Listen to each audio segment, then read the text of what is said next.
नमस्कार दोस्तों, PW only IAS पर एक बार फिर से आपका बहुत बहुत स्वागत है।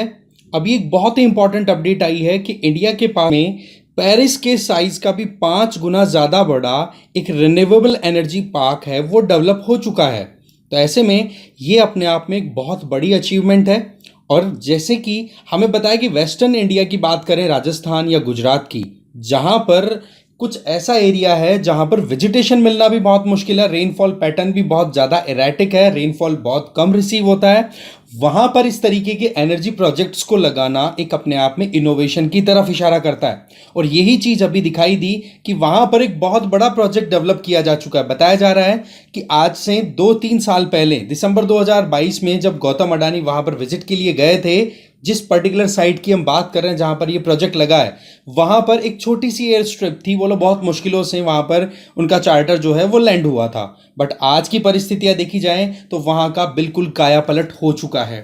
तो यहां पर हम जो बात कर रहे हैं ना, वो मोटी मोटी बात हो रही है यहां पर इस पर्टिकुलर एरिया की, जिसका नाम है खावड़ा प्रोजेक्ट। ओके, खावड़ा ये कच्छ वाले एरिया में लोकेटेड है, बहुत ही एरिड रीजन है, रेनफॉल बहुत कम है, इस वजह से यहाँ पर वेजिटेशन भी आपको नहीं मिलेगा। और बताया जाता है कि क्या मजाल कि किसी को कोई मच्छर भी काट ले, इस तरीके की बैरन सिचुएशन को यूटिलाइज किया गया है। ये वर्ल्ड का लार्जेस्ट रिन्यूएबल एनर्जी पार्क जो है वो इंडिया में स्टार्ट हो गया है। दैट मीन्स इसका एक तरीके से इनॉग्रेशन कर दिया गया है गुजरात के कच्छ रीजन में। आप देखो एरिया कितना है, 538 स्क्वायर किलोमीटर एरिया। इसका मतलब जो फ्रांस की कैपिटल है पेरिस, उसका जितना एरिया है उसको आप 5 गुना मल्टीप्लाई कर दो, उतने एरिया में तो ये अकेला एक पावर प्रोजेक्ट हमारा लॉन्च हुआ है। तो ये चीज़ बड़ी इंटरेस्टिंग है। साथ ही साथ ये अपने आप में बहुत ज़्यादा इंटरेस्टिंग बात क्या आती है कि इस पर्टिकुलर एरिया से जो इलेक्ट्रिसिटी प्रोड्यूस होगी उसमें विंड फार्म भी है और सोलर फार्म्स भी है। इसका मतलब ये एक तरीके से हाइब्रिड रिन्यूएबल एनर्जी पार्क के तौर पे डेवलप किया है, और जिसकी कैपेसिटी है लगभग लगभग 30 गीगावाट। और ये चीज़ हमारा जो एम्बिशियस टारगेट है कि हम 2030 तक, यहाँ तो 450 ही लिखा हुआ है, मोटी मोटी बात करें तो 500 गीगावाट हम इलेक्ट्रिसिटी प्रोड्यूस करना चाहते हैं रिन्यूएबल एनर्जी के आधार पर। उसको अचीव करने में ये हमारी सहायता करेगा। आप देखते हो कि एक समय ऐसा था कि ये एरिया बहुत ज़्यादा कम डेवलप्ड था। बताया जाता है कि जिस एरिया में ये डेवलपमेंट किया गया ना, उससे 80 किलोमीटर डिस्टेंस के ऊपर लोकेटेड एक गांव है, वहां के आई पिन कोड के आधार पर इस पर्टिकुलर एरिया में कोई भी पोस्ट जा सकती थी। इसका मतलब ये हो गया कि बहुत ज़्यादा बैकवर्ड एरिया को एक डेवलपमेंट की राह पर ला दिया गया है। और ये चीज़ अपने आप में इंडिया के लिए क्लियर सिग्नल है कि हमने जो हमारे कमिटमेंट्स ले रखे हैं क्लाइमेट चेंज को टैकल करने से रिलेटेड और एनर्जी सिक्योरिटी को इंश्योर करने से रिलेटेड, तो वो हम अचीव कर पाएंगे। और सबसे इंटरेस्टिंग बात क्या है कि ये जो वेस्टर्न एरिया है ना हमारा, ये बड़ा फेवरेबल है देखो सोलर एनर्जी और विंड एनर्जी के लिए। क्यों? हवा की स्पीड देखी जाए तो प्लेन एरियाज में, जैसे आपके गंगा वाले प्लेन की बात कर लो, वहां पर जितनी स्पीड से हवाएं चलती हैं उससे ज़्यादा स्पीड से हवाएं आपको यहां पर देखने को मिल जाएगी। दूसरा, लद्दाख वाले एरिया को माना जाता है कि वहां पर एकदम क्लियर सनलाइट आती है, सनरेज आती है, क्योंकि वहां पर आसमान में देखो बादल तो होते नहीं है। बट यहीं पर अगर वेस्टर्न इंडिया के इन एरियाज में चले जाएं, पर्टिकुलरली राजस्थान का थार और गुजरात वाला जो कच्छ वाला एरिया है यहां पर, तो यहां पर आपको सोलर रेडिएशन मोर और लेस ठीक ठाक मिल जाएगा। इसका मतलब यह हुआ कि लद्दाख के बाद में नंबर 2 एरिया जहां पर सोलर रेडिएशन आपको बहुत बढ़िया तरीके से मिल जाए, तो वो आ जाता आपका वेस्टर्न इंडिया, और वहीं पर ये प्रोजेक्ट लॉन्च किया गया है। अब यहां पर आप इस मैप से समझ सकते हैं कि हमारे यहां पर annual mean daily global solar radiation के हिसाब से अगर देखें तो इंडिया में क्या स्टैंड कहां पर है। इसका मतलब एक दिन में पर्टिकुलर एरिया में कितनी एनर्जी हमें सोलर एनर्जी के तौर पे मिलती है। तो वेस्टर्न इंडिया की बात जो हम कर रहे हैं, जिसमें राजस्थान की तरफ जो ये मरुस्थली है, ग्रेट इंडियन डेजर्ट, और दूसरी तरफ आप नोटिस करोगे ये कच्छ वाला एरिया, और तीसरा लद्दाख वाला एरिया, इन एरियाज में आपको बहुत बढ़िया सोलर एनर्जी रिसीव होती हुई मिल जाती है। तो क्यों ना इसका प्रॉपर यूटिलाइजेशन किया जाए, और इसी बात को ध्यान रखते हुए ये प्रोजेक्ट जो है स्टार्ट किया गया है। इस प्रोजेक्ट को स्टार्ट करने से पहले जब यहाँ पर विजिट की गई तो एकदम क्लियर चीज़ क्या आती है कि इस एरिया के अपने खुद के यूनिक चैलेंजेस हैं। जैसे कि यहाँ पर मार्च से जून के बीच में अब देखो ज़बरदस्त तरीके से गर्मी बढ़ रही है। इस टाइम पर अंधड़ आती है, बहुत ज़्यादा वहाँ पर स्टॉर्म आते हैं, डस्ट स्टॉर्म, आंधियाँ आती हैं। ये एक बड़ा कॉमन है। इसका मतलब ये जो सोलर प्लांट या फिर आपने जो विंड प्लांट इंस्टॉल किए हैं उनकी क्लीनिंग करने की व्यवस्था आपको रखनी होगी। अब सवाल ये आता है क्लीनिंग के लिए पानी चाहिए होगा या फिर वैसे ही, तो देखो वाटरलेस रोबोटिक क्लीनिंग सिस्टम को इंस्टॉल किया गया है। इससे क्या होगा, पानी की कमी वाले एरिया में पानी की जरूरत ही नहीं होगी, और बिना पानी के अगर क्लीनिंग हो जाएगी तो उससे बढ़िया और क्या। दूसरा, यहां पर कम्युनिकेशन और ट्रांसपोर्टेशन इंफ्रास्ट्रक्चर बहुत कम डेवलप्ड है। अब देखो सीधी बात है, जब इतने बड़े प्रोजेक्ट आ जाते हैं ना, तो ये चीज़ें तो साइड बाय साइड ऑटोमेटिकली बढ़ जाती हैं। मैं आपको एक एग्जांपल देता हूँ।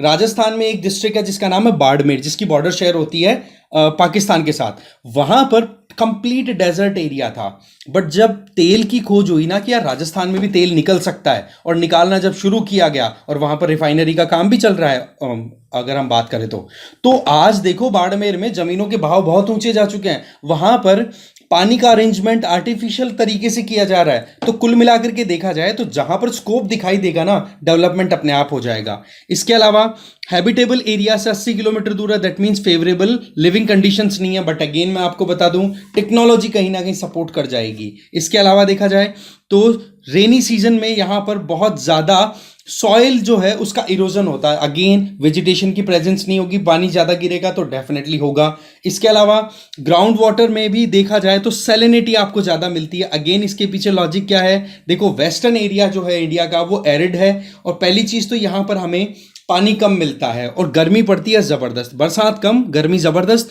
तो गर्मी अगर ज़्यादा तो सीधी बात है वहाँ पर जो भी मॉइस्चर कंटेंट होगा वो इवेपोरेट होकर के आसमान में उड़ जाएगा, और उसके साथ में एक तरीके का कैपिलरी इफेक्ट देखते हुए नीचे का जो सॉल्ट कंटेंट है मिट्टी का वो ऊपर आकर के मिल जाता है। और अगर थोड़ा बहुत पानी बरसात का परकोलेट करके अंडरग्राउंड वाटर में कन्वर्ट भी होता है ना, तो उसमें नमक जाता है, सलाइन वाटर बन जाता है वो। इस वजह से पीने के लायक भी नहीं होता है वेस्टर्न एरियाज में जो पानी मिलता है, अगर हम पर्टिकुलरली इंडिया की बात करें, डेजर्ट रीजन की अगर हम बात करें। अब देखो यहाँ पर ये जो 30 गीगावाट का प्रोजेक्ट है ना, इसमें 26 गीगावाट तो आपका सोलर एनर्जी और 4 गीगावाट आपका विंड एनर्जी का कॉन्सेप्ट यहाँ पर अप्लाई किया जाएगा। इसके अलावा देखा जाए तो यहाँ पर टोटल 81 बिलियन यूनिट। अब आप देखो घर में जो बिजली का यूनिट, बिजली का बिल आता ना, 1 यूनिट 50 यूनिट 100 यूनिट, हाँ जी 200 यूनिट तो सरकार फ्री कर देगी, वो यूनिट वाली बात है। तो 81 बिलियन यूनिट्स यहाँ पर प्रोड्यूस होंगी। तो मोटी मोटी बात करें ना, तो बेल्जियम, चिली और स्विट्जरलैंड जैसे कंट्रीज को तो कंप्लीटली एनर्जी सप्लाई करने की व्यवस्था है। इतना बड़ा ये प्रोजेक्ट कंसिडर किया जा रहा है। साथ ही साथ क्लीनिंग का जो बात है वो मैं आपको बता चुका हूं कि यहाँ पर waterless robotic module cleaning system जो है वो इंस्टॉल किया जा रहा है। इसके अलावा गुजरात सरकार का साफ साफ एक टेंडेंसी है कि देखो जी रिसोर्सेज हैं, हमें टेक्नोलॉजी, अप्रोप्रिएट टेक्नोलॉजी और प्रॉपर इन्वेस्टमेंट ला करके क्यों ना उसको हम एक तरीके से इनकम का सोर्स बनाएं। और यही पॉइंट यहां पर कंसिडर किया गया गुजरात सरकार के द्वारा कि जो ये खवड़ा वाला जो एरिया है वहां पर जमीन बिल्कुल भी खेती के लायक नहीं है, पानी है नहीं, तो क्यों ना वहां पर सोलर एनर्जी और विंड एनर्जी के प्लांट्स लगाए जाएं, जिसके चलते सरकार को भी रेवेन्यू मिलेगा क्योंकि जमीन को दिया जाएगा लीज पे।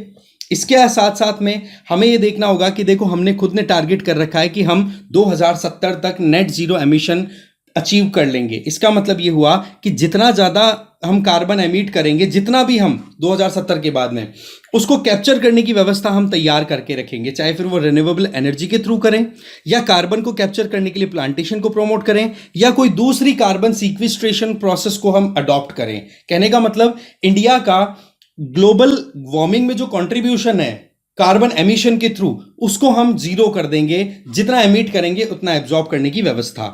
इसके अलावा हमने हमारे 5 पॉइंट्स का एक पंचामृत कॉन्सेप्ट भी लिया हुआ है, जिसमें प्राइम मिनिस्टर नरेंद्र मोदी जी के द्वारा एक एम्बिशियस टारगेट लिया हुआ है।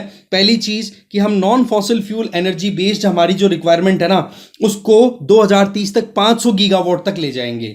2030 तक रिन्यूएबल एनर्जी का जो कंट्रीब्यूशन है टोटल एनर्जी प्रोडक्शन में, उसमें 50% ला देंगे। 2030 तक 1 बिलियन टन तक का कार्बन एमिशन हम रोक देंगे। इसके अलावा 2030 तक जितना हमारा एमिशन 2005 में लेवल में था, उसका हम 45% तक लेकर के आ जाएंगे जो एनर्जी रिक्वायरमेंट है उसमें। और साथ ही साथ 2070 तक हम खुद को कार्बन न्यूट्रल भी बना लेंगे। तो ये पंचामृत का जो कॉन्सेप्ट है ना, इसको फुलफिल करने में ये बड़े प्रोजेक्ट्स बहुत इंपॉर्टेंट कंट्रीब्यूशन देते हैं। अब इसके अलावा नेट जीरो कंट्रीज, जो जिन कंट्रीज ने अपना कमिटमेंट ले रखा है, उनमें आप देखो यूएसए, रशिया, चाइना, ये बड़े कंट्रीज हैं जिनके द्वारा बहुत बड़ा एमिशन का पार्टिसिपेशन या कंट्रीब्यूशन है। इसका मतलब ग्लोबल वार्मिंग में बड़ा हिस्सा है इनका। यूरोप को तो छोड़ ही रखा है, यहाँ पे दिखा देना चाहिए था। बट मोटी मोटी बात करें तो अच्छा खासा इनके द्वारा एमिशन किया जाता है, क्योंकि इंडस्ट्रियल रेवोल्यूशन के बाद में इन्होंने बहुत फायदा उठाया है। अब इन्होंने तो 2050 और 2060 तक का अपना टारगेट लिया हुआ है, बट इंडिया जो कि ओवरऑल जितना कार्बन एमिशन होता है उसमें 6.8 पार्टिसिपेट करता है परसेंट वाइज, तो इंडिया ने कमिट किया है कि हम 2070 तक कार्बन न्यूट्रल हो जाएंगे। तो कुल मिलाकर के देखा जाए तो जो हमारा टारगेट है ना लॉन्ग टर्म, उसको अचीव करने के लिए शॉर्ट टर्म गोल्स हमने डिसाइड कर रखे हैं और वो धीरे धीरे हम अचीव भी करते चले जा रहे हैं। तो कुल मिलाकर के देखा जाए तो रिन्यूएबल एनर्जी से रिलेटेड एक तो ये क्वेश्चन है, और दूसरा एक क्वेश्चन और मैं आपको दे देता हूं कि बड़ला सोलर पावर पार्क, ठीक है, ये कहां पर लोकेटेड है, ठीक है, ये आपको कमेंट बॉक्स में बता देना है।